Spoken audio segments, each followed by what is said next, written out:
At the time of speaking to you right now, I have not yet decided the title and thumbnail to the video that you are currently watching. However, if there was ever a time where using the phrase "this update changes everything" was the most appropriate, then this certainly is it. Because if you have a DJI Mini 4 Pro, basically if you live in one of the European states that follow the EASA rules, you are going to have to make an absolutely huge decision. So let's get into it.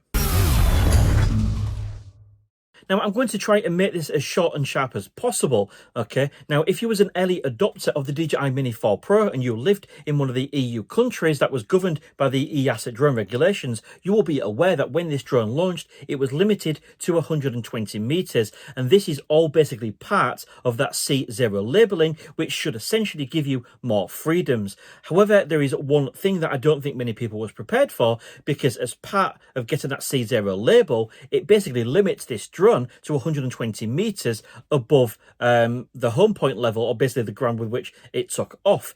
You see, previously what you could do is if you was flying up mountains and you'd started at the bottom and you'd sort of walked up, you knew that obviously you was higher than the takeoff point, and you could take that into consideration when you was flying your drone in one of these mountainous areas, for example. However, what is going to happen now is, because this rule will be enforced as of the 1st of January 2024, basically we've got no longer any of those freedoms. Essentially, where you could just set the altitude to 500 meters and just ensure visually that you was flying within that 120 meter ceiling or limit, whatever you want to call it. Now, that is no such option.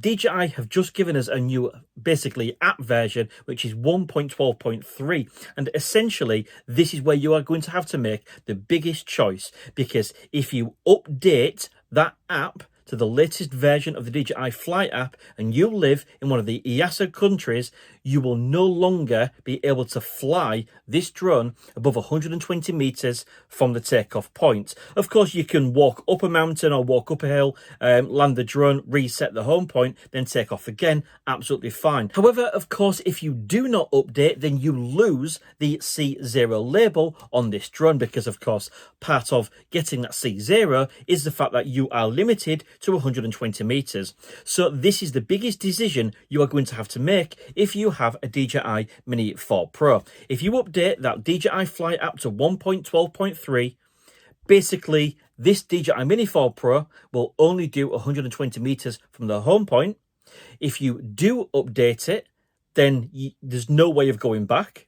And if you do not update it, then you are no longer in compliance with this C0 labeling. So this basically relegates this to a sub 249 gram legacy drone. Okay, so basically, there is no flying in this video. I'm not reviewing the full software. I'm just bringing you this video to just discuss in the simplest terms the major change.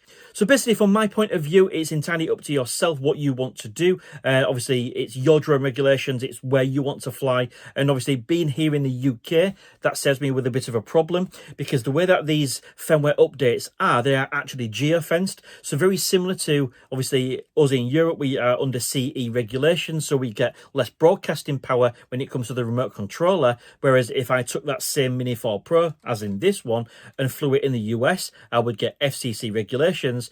What essentially happens is, in the UK, we do not yet have that 120 meter height limitation from the home point. So basically, if I open up my DJI Fly app, it's always going to show 500 meters. However, once again, if I took that drone to an EASA state, the software would recognize my location, the fact that I was in a EU country, and it would limit me to 120 meters.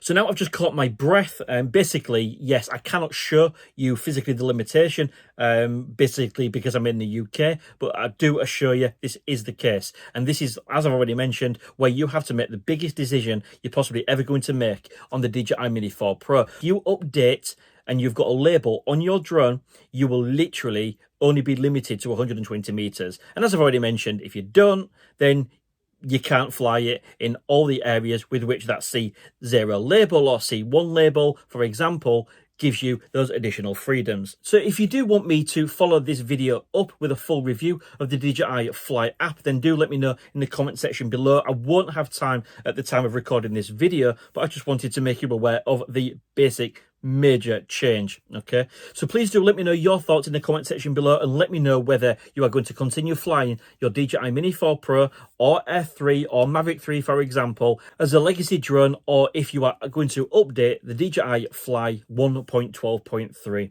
So sorry for this potentially bad news. It's not the best for you guys. And of course, I'm just dreading the day that this limitation also comes to the UK. Thankfully, being in the US, you do not have this problem. And if you have stuck around to the end, thank you guys very much for watching and just being interested in what I have to say. And on that note, it's time to end the video. If you have found it useful, please do hit that thumbs up. It tells YouTube more people just like you might want to watch this video. Subscribe if you're awesome. And until next time, see you again soon.